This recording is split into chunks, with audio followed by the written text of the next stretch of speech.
còn còn vai cô đơn nỗi nhớ những chiều mưa Ông ơi, ngồi tờ bài nhá.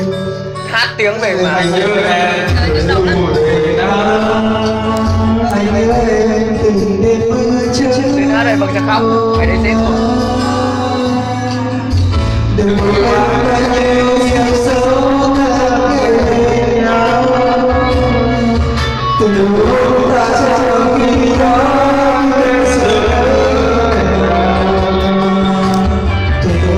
Dương ơi, cho bạn Trường hát, cho bạn Trường hát, cho bạn Trường hát. anh phải đi về nơi biển cả chân mình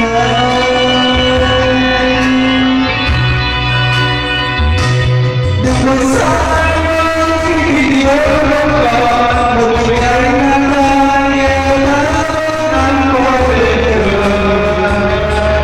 hãy nhớ em vì hôm đi xưa và hãy nhớ em sống bên ngoài người ơi giờ chỉ xa nhau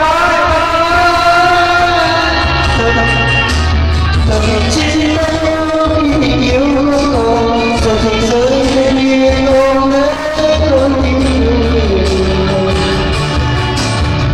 anh sẽ không cần dần có đừng có đứng kém rất khó bao giờ mình anh mình đã trở mình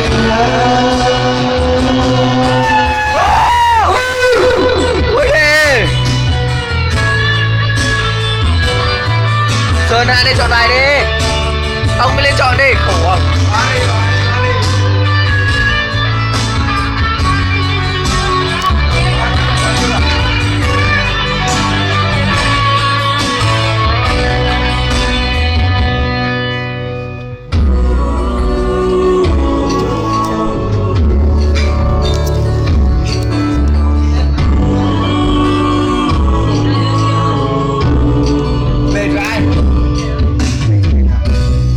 đừng quên bao nhiêu dấu tháng ngày bên nhau đừng từ một ta sau khi đó biết chưa đúng nào tôi nhẹ tình yêu rồi chỉ qua anh phải đi